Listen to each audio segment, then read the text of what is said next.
Let's talk about the NFL's greatest rivalry. Maybe the greatest rivalry in all of sports. On today's show, I'm going to tell you why Aaron Rodgers and the Pittsburgh Steelers might still struggle in the 2025 NFL season.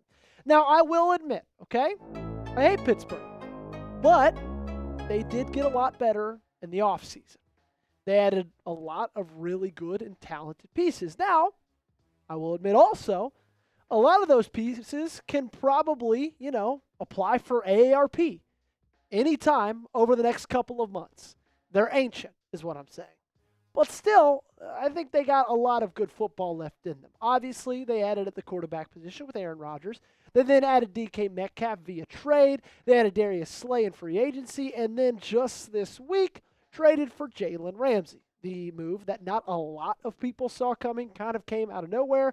But it proved that Omar Khan believes that the Steelers can legitimately compete for a Super Bowl title in 2025. Still, though, even though their defense got a lot better with Jalen Ramsey, okay? Now, they will miss Minkah Fitzpatrick. We talked about that a couple days ago. But still, a lot of their success is going to depend on Aaron Rodgers and his ability to move the football down the field, his ability to make big plays, and his ability to get their offense into somewhere they could not go last year, especially at the end of the year. That's called the end zone. And on today's show, Rodgers' former teammate speaks, and he spoke on why he believes that Aaron Rodgers might struggle in 2025. We're going to break down what he had to say on the program. Before that, make sure you guys like today's video if you hate the Steelers. Simple question. Hate the Steelers? If the answer is yes, do me one big favor. Hit that thumbs up button, like the video. Only the true Ravens fans will do it. Only the true haters will do it. And if you are one of those, hit today's thumbs up button and like the video. Alrighty, it's time to get into the content. Brady Papinga, a former linebacker for the Green Bay Packers, played a few years with Aaron Rodgers, was asked about Aaron Rodgers' performance last year, what he saw from him, and he kind of dove a little bit into why he believes he's going to struggle in 2025. He said, I went to the Jets-Patriots game last year. The thing that was sticking out about Aaron that was different was simply it's almost the unwillingness. I wouldn't say unwillingness because he's tough. It's almost like the body is tired and doesn't want to take the hit. There's a lot of flinching. There's a lot of, I would say, his vision is going from reading the field to the rush, which isn't usual for normal high-level quarterbacks. High-level quarterbacks are kind of able to feel the rush, and then they're able to then keep their eyes downfield. By the time you're looking down at the rush and then back up to where you don't even see them even come open or even have a chance to come open in space. And that's where I see him, and that comes with age. It's just a reality. It's just human nature. Your body gets tired of getting hit. Once it does, you begin to what I call flinch. And you saw that last year in New York, and I've got a sneaking suspicion you're going to see that again this year still in Pittsburgh. Because he's not going to an offensive line that's just dominant. That wasn't Pittsburgh last year. 49 sacks allowed, 24th best in the NFL. Their sack percentage, 8.9, 28th. Quarterback pressures, 20th, 214. Pressure rate, 36.3%, 21st. Blitz percentage.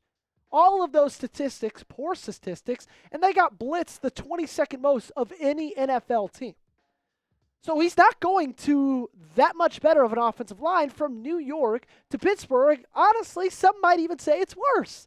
And the thing that changed from this last year to this one for Pittsburgh is not a positive change. It's a negative one because they lost their starting left tackle in Dan Moore Jr. And let me tell you this, he wasn't even very good. He kind of, not to be mean to him, he sucked. Plain and short of it. He was not a good left tackle. And he's gone in free agency. Just made a bag elsewhere. So they had a bad offensive line. And now they're going to have to replace. They had to replace their starting left tackle. And even when he was protected in New York, it's not like the record was very good. And I get it. It's a different team. But he still had Devontae Adams, Garrett Wilson on that team. Two of the best wide receivers in the NFL. And when he was sacked 2 or less times, they still were 4-5. They didn't even have a winning record. And when he was sacked 3 or more times, it was even worse. They were 1-7. Now, I will cut him a little bit of slack. Okay, I will admit he was, dealing with a little bit of injuries in 2024. He was still recovering from a torn Achilles, which for anybody, that's a hard injury to come back from, let alone a 40-year-old. He had a grade 2 hamstring, low ankle sprain, MCL knee sprain as well. Like, he got banged up in 2024. That's part of the reason why he didn't play his best. But the other part was just because maybe at this point, you can kind of start to see and believe that he might be, just like his former teammate said, over the curve or over the hill. And this is where I see it most in Rodgers. And this is where I see the potential for the biggest step back for the Pittsburgh Steelers in the play of Aaron Rodgers, is he's lost his ability to improvise, his ability to extend plays. That is one of the things that made Aaron Rodgers so phenomenal in his career with the Packers. He could get out of the pocket, allow his wide receivers extra time to get open, uncork a deep ball 70 yards like it was nothing downfield, and that's a touchdown. But because of his age and because of his injuries, he's not able to do that anymore. And he's going to a place in Pittsburgh that does not have a good wide receiver core outside of DK Metcalf. So if you can't extend plays on your own, and if you can't improvise, you're going to have to rely on your wide receivers to get open. Do you believe in Robert Woods' ability to do that? What about Calvin Austin III? What about Roman Wilson? Because I don't know about you guys, but I don't necessarily. Now, they got a really good tight end crew now, adding in Jonnu Smith. Pat Freiermuth already there. But, let's be honest. Aaron Rodgers has lost what made him Aaron Rodgers. And then you come back and say, Joey, it doesn't matter what he can do. They're just going to pound the rock. They're just going to run the football. Are we sure that's going to help them? Yards per play in 2024, 25th. The stuff percentage allowed, 23rd. Their EPA per rush, negative 0.1. 25th best in the NFL. So I hear what Steelers fans have to say. You added a really good quarterback, debatably, right now. Aaron Rodgers, one of the best quarterbacks of all time, but we're dealing with a 40-year-old Aaron Rodgers currently. You added in some more defensive talent in Jalen Ramsey, Darius Slay. You added DK Metcalf, but is it going to matter? That's the question we're talking about today. I want you to give me your best guess, okay? Predict the Steelers' record in 2025. What do you think it's going to be? Do you think they continue the above 500 streak? Is it barely like it kind of has been over the past couple of years? I'm saying 9-8. Saying just what they've been able to do over the past about decade or so. So coming up on the show, I'm going to tell you about why the Ravens' passing attack will thrive in 2025, not just against the Steelers, but I think against everybody. But before that, we talked to Aaron Rodgers. Now it's time to talk our guy, Mr. Lamar Jackson. You can get his jersey today. If you go to chatsports.com/Lamar jersey, free shipping on that. You can get it in purple. You can get it in black. Now is the time to do so. Any day now, he's going to sign his extension. I can promise you that. And you're going to want this jersey for the rest of your life because that's how long he's going to be a Baltimore Raven. Okay? Chatsports.com/Lamar jersey. That's the link you go to. It's in the comments and description of today's video. Let's just be real. I think this pass rush has a legitimate chance to be elite in 2025. They were good last year, okay? Let's call a spade. 54 sacks, second best in the National Football League. Team sack percentage, fifth best. They had two guys get double-digit sacks in Odafe Oweh and in Kyle Van Noy.